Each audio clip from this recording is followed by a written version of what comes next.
Eh, what's up, guys? Hey, guys, it's me, John Avenger, once again, and I just saw Space Jam: A New Legacy. I loved it, guys. I'm probably the only person, one of the few, like two people that loved it on Facebook, but on YouTube. But I don't care what anybody thinks. I love this movie. This is what I wanted from Black Widow last week, just easily, without any question. While that's a better movie per se when it comes to the Marvel quality, it still didn't have as much entertainment value as this. This was more my speed. This is more what I wanted. This is the thrill, the freaking cocaine shot of cocaine in the arm that I wanted from Black Widow that I just did not get, especially with the end credits. And yeah, this is a standalone sequel to Space Jam. It doesn't hurt the first movie, which I appreciate a lot. Because a lot of these sequels nowadays are just the first movie, but they kill off characters and they kill off our love for the first movie. And this one was not that. Also, it did its own thing, like having a different ball player. Also, they had traditional hand-drawn animation and CGI, so it was a mix of both. That's different from the first one, and they're in the serververse, which is the Warner Brothers cinematic universe of inside of a computer, which is an interesting idea. And then you have LeBron James as a fictionalized version of himself with Don Cheadle, who was fantastic. He was a cartoon, very funny to watch. He knew what kind of movie he was in. He was just going to be over the top, and that's fine with me. And there's actually black people in this movie. That was not in Black Widow. That got one dark-skinned British guy doesn't count. That's a background character. Here, they're front and center, and they deserve it. Plus, this is the first Looney Tunes movie in the theater in 17 years. Well, 18 years since the Looney Tunes Back in Action. And that movie also flopped, and critics didn't like it.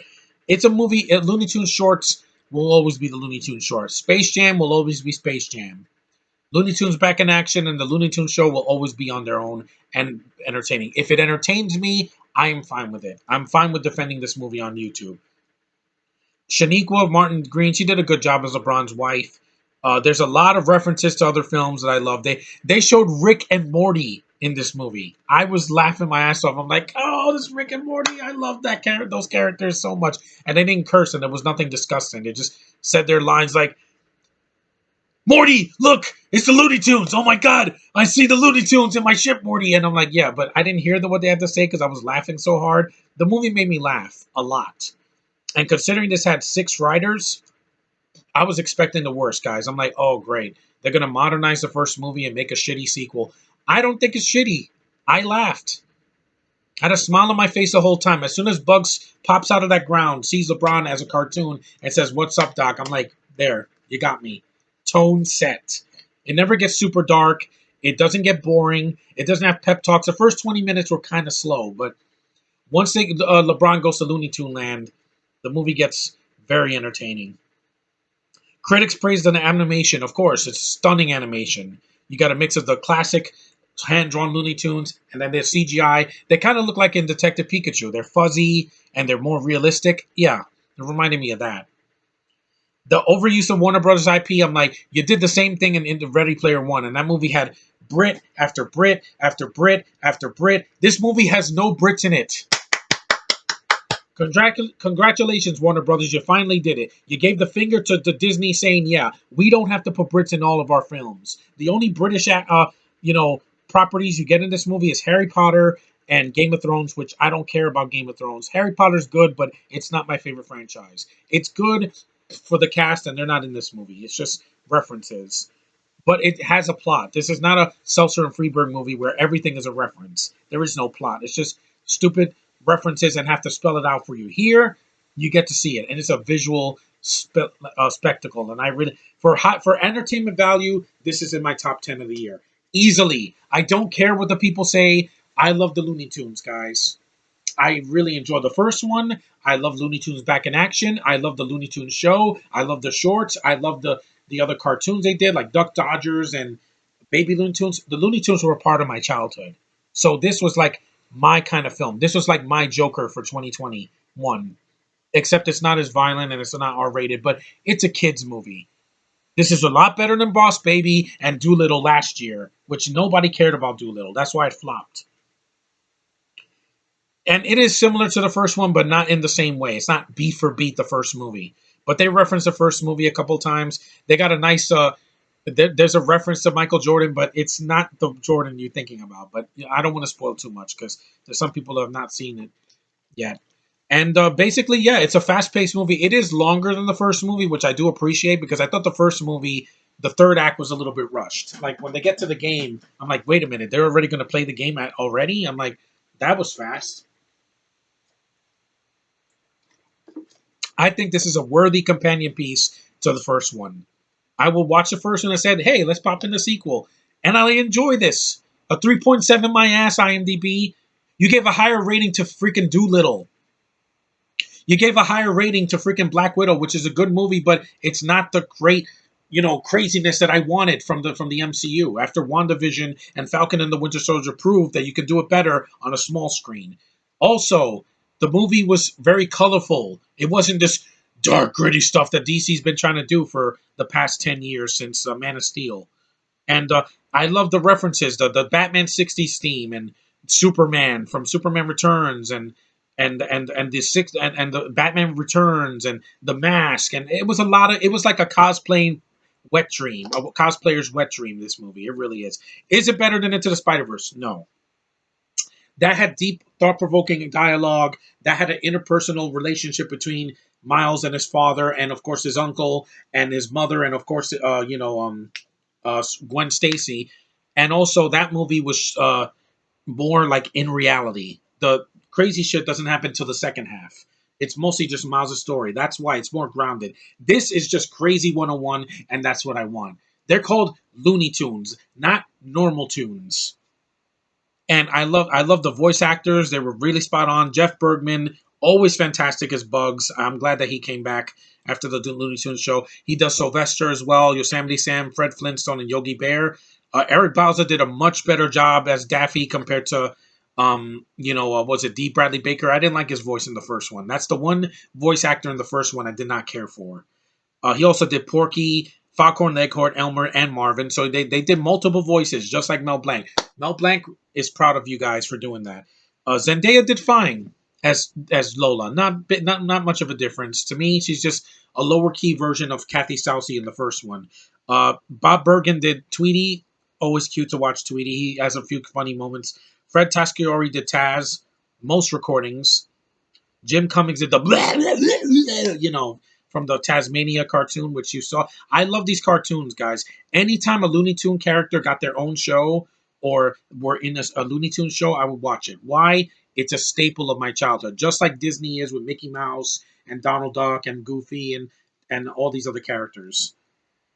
Candy Milo did the voice of Granny. Yeah, because the late great June Foray, she's passed away, so they had to get a new voice of Granny. She was hilarious. There's one scene in the game that she made me laugh my ass off. Not just the Matrix reference, but also at the end.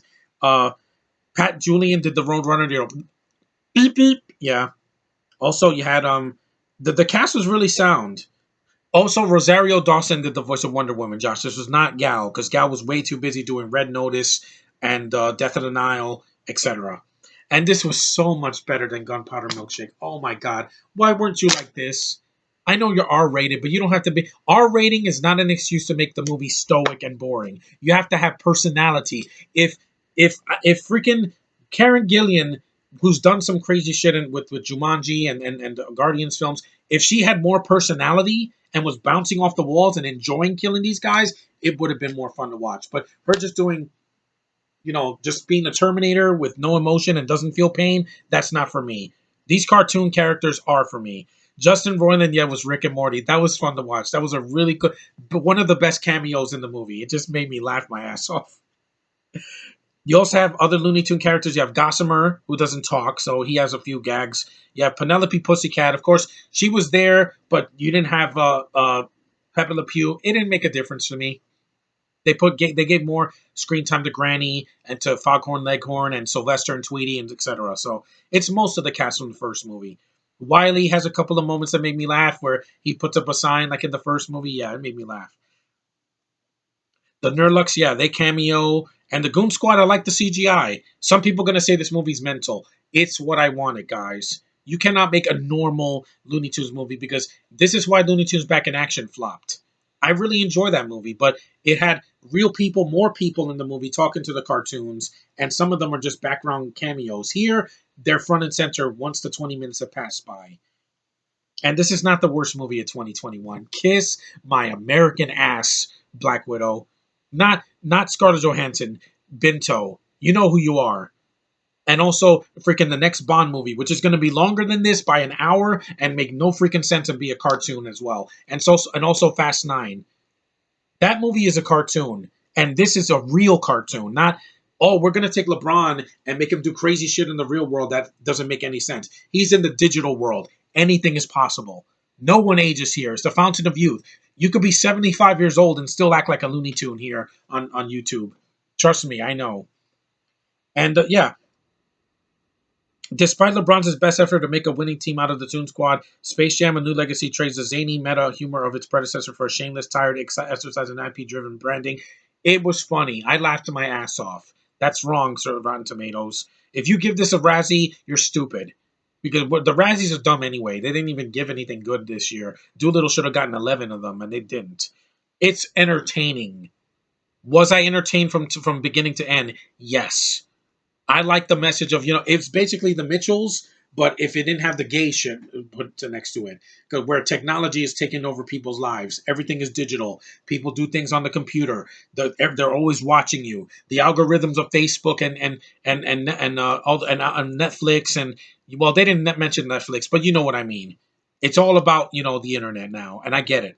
The first one, it was just them playing a game of basketball in Looney Tune world in a real court. Here, it's in a digital court with digital people and references to other films and cartoons up the ass. And I love that. Call me a hypocrite. I don't care. I like my cartoons. Luca was hilarious and it was beautifully animated, and that was a Pixar movie that didn't even make it to theaters. That was almost a masterpiece. Yet this movie gets shit on for being what it is. It is, guys. It's a cartoon. It's a movie with live people, and the cartoons take over in the second half of the film, which is fine with me. They even reference R-rated movies like It and freaking the Mad Max Fury Road. I liked how they incorporated the cartoons in that. When LeBron was dressed up as a road warrior, that was hilarious. That was really funny, man. I did not expect that. See, the best comedy is jokes that you don't see coming. If I heard every joke from the first movie in this movie, I would have walked away. If it was just beat for beat, this isn't one of the Disney remakes. This is its own thing. So suck on that, Disney. This is how you do it. This is how you make an entertaining movie without giving us the same movie and just making it longer and getting people that can't act in live action. They didn't turn the Looney Tunes human. They kept them as cartoons. That's why this worked for me. If they made Bugs into a human being, it wouldn't work the same way. It wouldn't. Also, the film has a lot of heart. The second half of the movie, I almost cried at the end. I'm like, this is a kids movie with cartoon characters for kids in 2021. Why am I getting misty eyed? I didn't cry, but I almost did. LeBron gives his best efforts in this movie, just like Jordan tried in the first movie. They're not actors, but they play themselves really well, and they play the game of basketball really well. And I like the nods to the first movie when they show all of LeBron's, like a lot of stock footage, archive footage of him playing. It's fine. You have to remind us of the first movie. They don't want to they don't want to erase the history of the first movie like Terminator did. They want to keep that in canon, and they want this to be its own thing, and it works. Yeah. Oh, sue me. I want to love a movie that all the critics hate. I don't care about critics anymore, guys. They loved Fembusters, and that's shitty. That's a remake of a classic movie that did not need to be touched. This is a sequel to a movie from the 90s that's not for everyone. It was divisive when it came out. It's still divisive to this day. The nostalgia critic hated the first one. So with this one, I don't know what to think with him, but I don't care. I love this movie.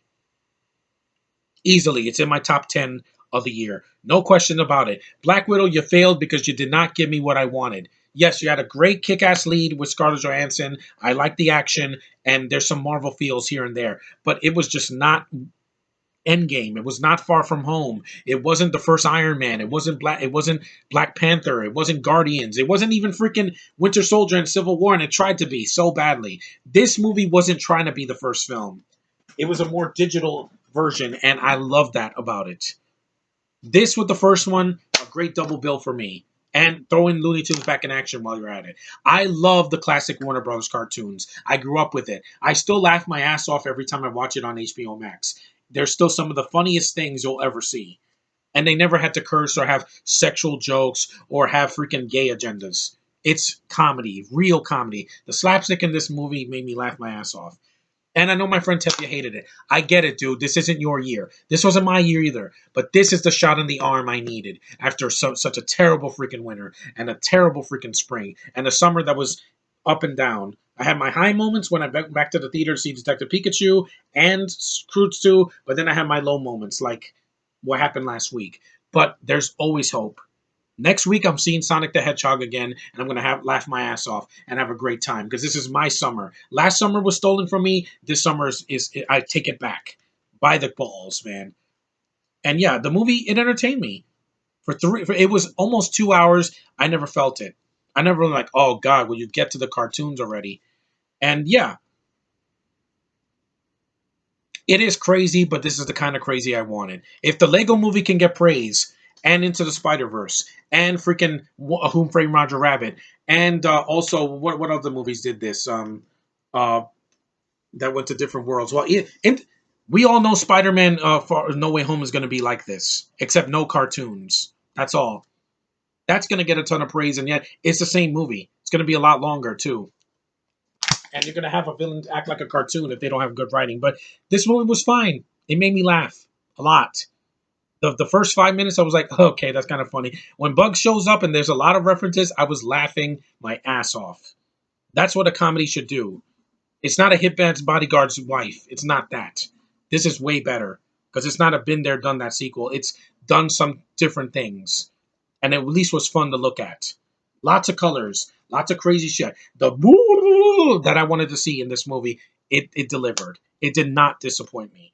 That's what I wanted in 2021, and we got it. So suck on that, haters. Suck on it. This one, together. I enjoyed this movie. It was fun. I laughed my ass off. I love the Looney Tunes. This is why. Maybe I go in with bias because let's face it, I sat through over 8,000 movies and 90% of them had Brits in them. This one didn't. So suck on that, Marvel and DC, the ones that did that to me. Yeah, they don't need to be in everything. This proves it. So ha. That's all I'm going to say about Looney Tunes Space Jam 2, A New Legacy. This is a new legacy. The Looney Tunes are back on the big screen. And kids are going to love this movie. They're not going to care about the plot. Kids want to be they want pretty things thrown in their face and to laugh a little bit at a joke or two. That's all. They want to be entertained. Let your inner child out, guys. I did. And I was having a ball. That's why I loved Avengers almost 10 years ago. That's why I love the Lego movie. That's why I love Joker because I let the love in. I didn't let the hate in. So I know it sounds hypocritical. I don't care. This is my kind of movie. This is what I've been waiting for all summer because we had a DC an animated movie that was really good but not in theaters, and you had a Marvel movie that could have came out 5 years ago. And DC's next movie I'm skipping entirely. And What If I don't care about because Loki ended, so I'm done with Marvel for a while until Hawkeye and Shang-Chi, which is going to be some badass action, which I want to see. I don't want a normal movie. Normal movies are on Netflix, those boring dramas that are 3 hours long.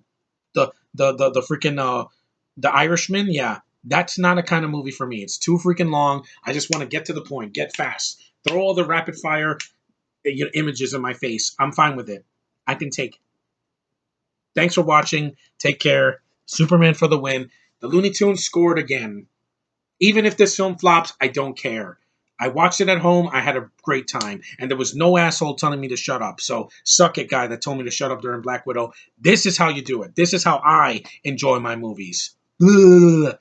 That's all, folks. See you next time.